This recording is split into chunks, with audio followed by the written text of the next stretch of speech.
Здравейте, приятели! Случвало ли ви се да влезете в ничий дом и въздухът просто да се усеща по различен начин? Не ви мирише на скъпа свещ, ами на нещо по-различно. И определено това не е така на трапчевата миризма на прекомерно почистен дом, а нещо съвсем друго. Нещо, което едва ли знаете какво е и се чудите как да направите така, че и вашият дом да мирише на лукс, без да харчите и стотинка. Ами останете до края на клипа и ще ви разкрия този трик. Защото индустрията не иска да знаем тайната на чистия свеж въздух, а това се крие само в 3 неща.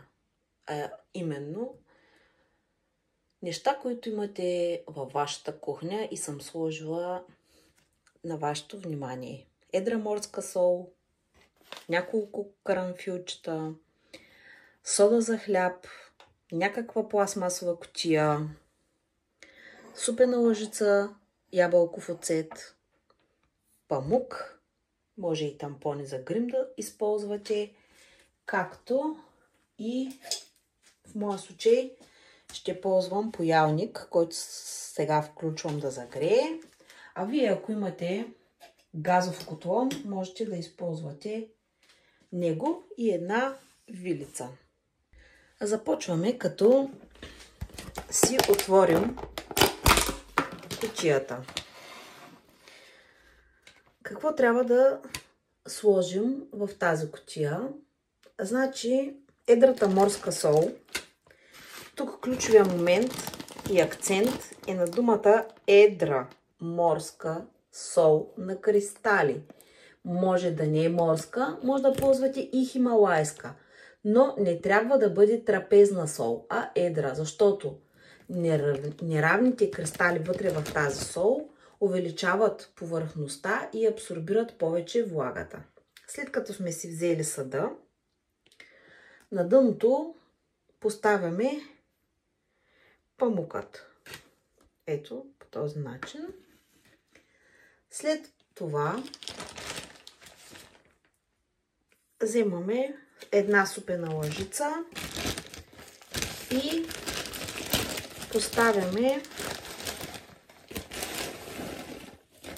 от едрата сол 2 препълнени лъжици морска сол точно в средата. Следващото нещо е содата за хляб, която вземаме.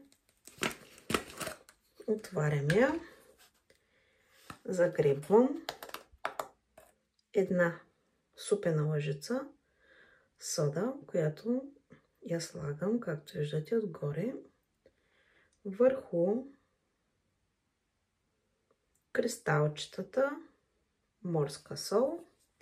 И сега идва моментът на магията, а именно оцетът, който съм си пригласила ето тук.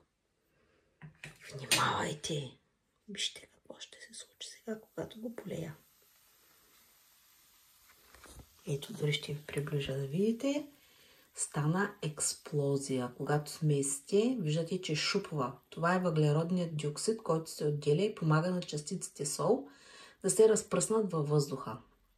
Ето тук се крие и голямата тайна, която забравих да ви покажа. Секунда! Без да искам да правя реклама на омекотителя, който ползвам, това е единият вариант. Да използвате омекотител за тъкани, същият, който ползвате в пералнята при прането си. Или другия вариант е да капнете няколко капки от вашият любим парфюм. Аз ще се спра на варианта с омекотителя. Отварям го. И ето така наливам омекотител. Накрая трябва да сложим няколко карамфилчета върху нашата смес. Те добавят топъл, уютен аромат и са естествени репеленти срещу насекоми. Ако имате хлебарки, паяци, молци, те също мразят тази миризма. Внимавайте! Сега идва най-важното. Съдът не трябва да се затваря плътно. Ето така. А напротив. Въздушният поток тук е ключов, за да може солта, ще кажа в кавички, да диша и да върши работата си. Затова вземаме капака, пластмасовият капак, и се местим при поялника. И ето така с нагорещеният поялник виждате как аз реших да си направя отворите в моят капак.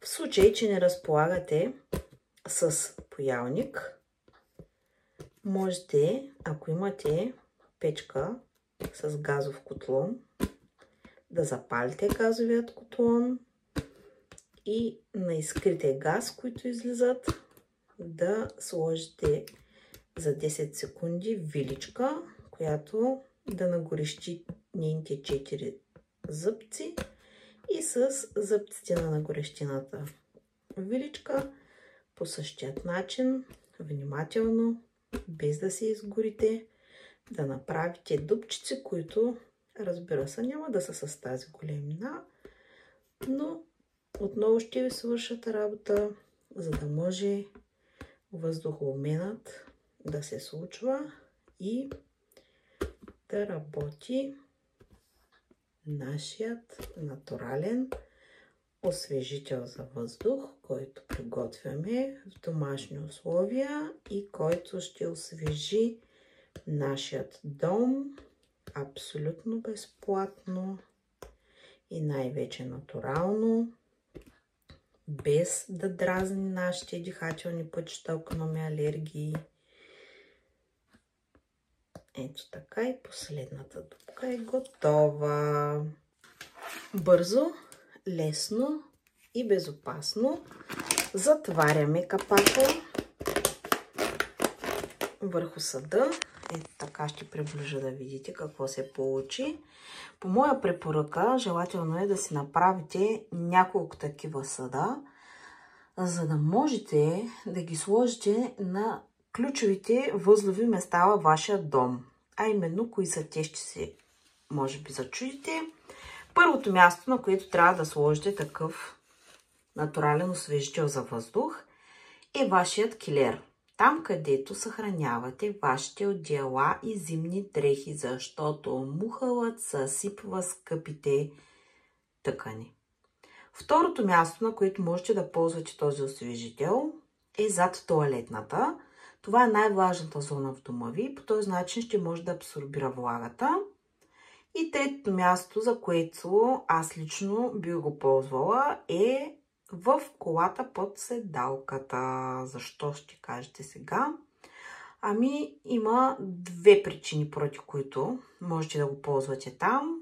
Идва зимни месеци, времето е мокро, за да убиете миризмата на бързо хранене от друга страна, бърза храна, ако хапвате в колата. И третото нещо е, ако имате домашен любимец, например едно мокро куче, което разхождате, или като мен имате една котка, наречена Мъркиш, която се шмугва в колата ви от време на време, да убиете миризмата от там. Ако имате вентилационна система, скрийте тези съдове вътре. Тогава ще имате истински успех, защото когато включите климатика, ароматът ще се разпространи из цялата къща, все едно имате скъп дифузер, без да сте изхарчили нито 1 лев за него. Опитайте това днес и домът ви ще спечели битката срещу мухала, влажността и лошите миризми. Запазете този клип и го споделете с някого, който постоянно се бори с мухлясали миризми, и ще се видим отдолу в коментарите на клипчето. Ще ви чакам да ми дадете вашата обратна връзка, след като го направите, дали сте видели резултатът от него. До скоро!